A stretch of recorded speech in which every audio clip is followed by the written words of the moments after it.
السلام علیکم ورحمۃ اللہ وبرکاتہ. الحمدللہ والصلاة والسلام علی رسول اللہ وعلی آلہ واصحابہ ومن والاه اما بعد.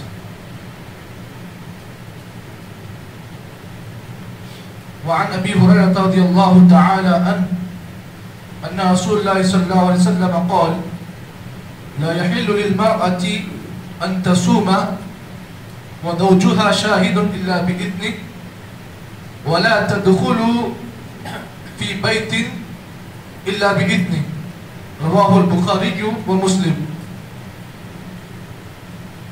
گزشتہ کل کے درس میں جو لوگ حاضر تھے ان لوگوں کے سامنے یہ بات بیان کی گئی کہ آج سے انشاءاللہ آپ حضرات کے سامنے ایک نیا باب شروع ہوا ہے. باب حق المرأة علی زوجها. بیوی کا حق شوہر پر کیا بنتا ہے. اس سلسلے میں پہلی حدیث آپ کے سامنے کل کے درس میں بیان کی گئی.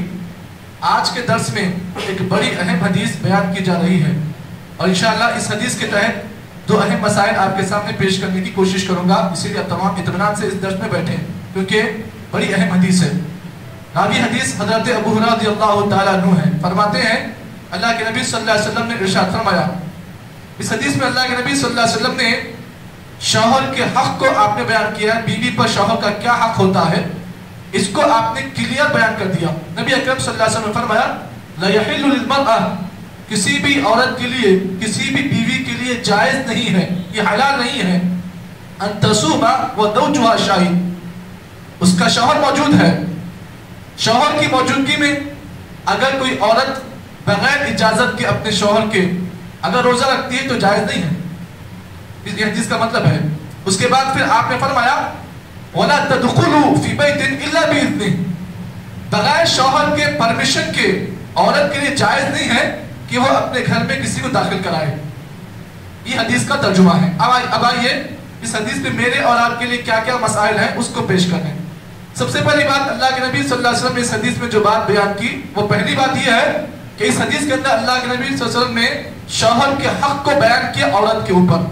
یہ بات یاد رکھیں کہ جب کبھی بھی اگر کوئی بھی شوہر اور بیوی اپنے حقوق کو بھول جاتے ہیں, یعنی شوہر اپنا حق بھول جاتا ہے, بیوی شوہر پر حق جتاتی ہے, وہ گھر تباہ ہو جاتا ہے, وہ گھر بہت جلد تباہ ہوتا ہے. اللہ تعالیٰ نے ہر ایک کا حق بیان کیا ہے. شوہر کا کچھ حق ہے, بیوی کا بھی حق ہے, لیکن اللہ تعالیٰ زیادہ حق بیویوں پر شوہر کو دیا ہے.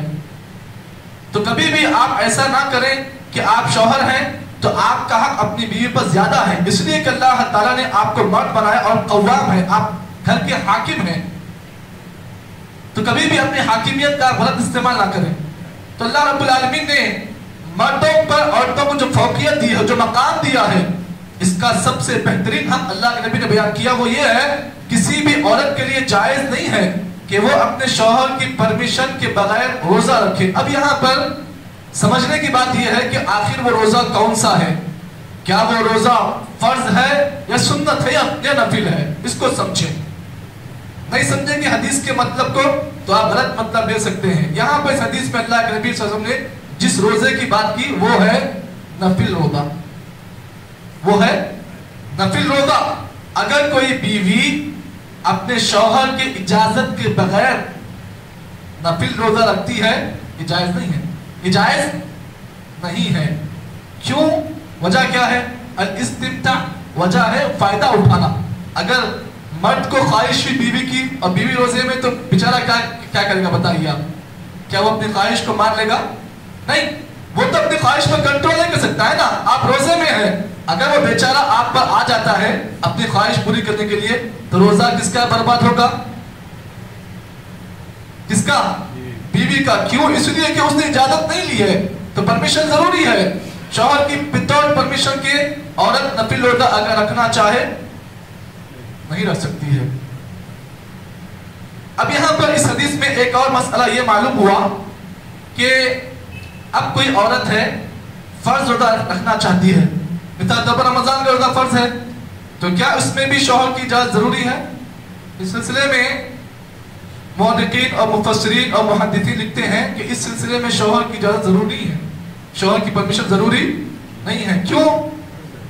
اس کا جواب کیا ہے؟ اللہ کے نبی صلی اللہ علیہ وسلم کی ایک حدیث ہے، آپ نے فرمایا لا طاعت لمخلوق فی معصیت الخالق. مخلوق کی اطاعت میں آدمی اللہ کو ناراض نہیں کرے گا. یعنی مخلوق ہے، آپ سب سے پہلے اس کی اطاعت نہ دیکھیں، آپ خالق کی اطاعت کو دیکھیں. اور روزہ رکھنا فرض روزہ ہے تو آپ فرض روزے میں شوہر کی اجازت کو آپ نہ دیکھیں، کیونکہ یہ فرض روزہ ہے اور فرض روزہ کسی کی اجازت کا محتاج نہیں ہوتا ہے. اگر کوئی عورت یہ سمجھتی ہے کہ میرے شوہر اگر اجازت تو میں رمضان کا روزہ فرض رکھوں گی، نہیں تو نہیں رکھوں گی، یہ غلط بات ہے. اگر آپ کو پرمیشن ملے تب بھی آپ کو رکھنا ہے اور نہ ملے تب بھی آپ کو رکھنا ہے. یہ فرض روزے کا معاملہ ہے. اب یہاں پر اس حدیث میں ایک اور دوسرا مسئلہ یہ بھی معلوم ہوا کہ آپ صلی اللہ علیہ وسلم اس حدیث میں دوسری بات جو بیان کی وہ یہ ہے کہ کوئی بھی عورت کے لیے جائز نہیں ہے کہ وہ اپنے شوہر کی اجازت کے بغیر کسی کو گھر میں داخل کرے. چلیے اس پر بات کریں گے، اس پر گفتگو کریں گے. مثال کے طور پر شوہر اور بیوی کا رشتہ اچھا چل رہا ہے. اب یہاں پر کچھ لوگ ایسے بھی ہوتے ہیں جو رشتے میں خرابی کا کام کرتے ہیں. اب وہ کون کون ہیں؟ مختلف شکلیں ہیں اس کی. کبھی بیوی کی ماں بھی ہو سکتی ہے، کبھی بیوی کا بھائی بھی ہو سکتا ہے، کبھی بیوی کے سگے رشتہ دار بھی ہوتے ہیں. تو شوہر اور بیوی کا رشتہ ایک پوتر رشتہ ہے، ایک اچھا رشتہ ہے. لیکن شریعت اسلامیہ نے ہمیں اور آپ کو اس بات کی تعلیم دی، ہر وہ چیز، ہر وہ رشتہ جو شوہر اور بیوی کے پاک رشتے میں اگر فساد پیدا کرنا چاہے وہ ساس کی شکل میں ہو، چاہے وہ بہن کی شکل میں ہو یا بھائی کی شکل میں ہو، ہر وہ رشتہ جو شوہر اور بیوی کے درمیان جھگڑے پیدا کرتا ہے، تب کسی بھی عورت کو جائز نہیں ہے کہ ایسے رشتے کو اپنے شوہر کی اجازت کے بغیر گھر میں داخل کرے. یہ مسئلہ ہے. معلوم کیا ہوا؟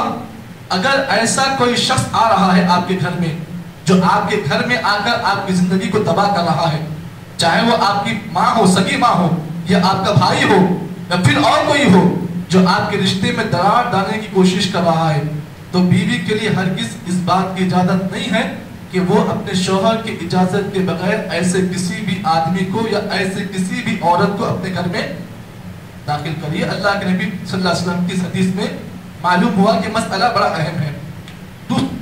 دوسرا مسئلہ اس حدیث میں مجھے اور آپ کو ملا وہ یہ ہے. اب رہا مسئلہ نمازوں کا. ایک ہے فرض نماز، اس کے لیے شوہر کی اجازت ضروری نہیں ہے. ایک ہے نفل نماز.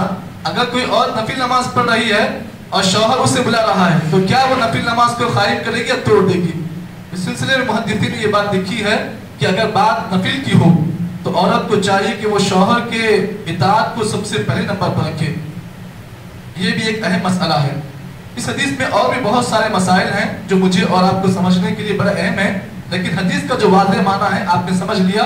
نبی اکرم صلی اللہ علیہ وسلم نے فرمایا کسی بھی عورت کے لیے جائز نہیں ہے کہ وہ اپنے شوہر کے بغیر اجازت کے روزہ رکھے، اور کسی بھی عورت کے لیے بھی جائز نہیں ہے کہ وہ اپنے گھر میں کسی بھی ایسے آدمی کو داخل کرے جس سے شوہر ناراضگی اختیار کرتا ہو. یہ حدیث کا ترجمہ ہے جو آپ نے سمجھ لیا. اللہ تعالیٰ دعا ہے کہ اللہ تعالیٰ مجھے اور آپ کو جتنی باتیں بتائی گئی ہیں اللہ صحیح معنی میں عمل کرنے کی توفیق عطا فرمائے. سبحان اللہ بحمدہ، سبحانک اللہم وبحمدک، نشہد ان لا الہ الا انت، نستغفرک ونتوب الیک.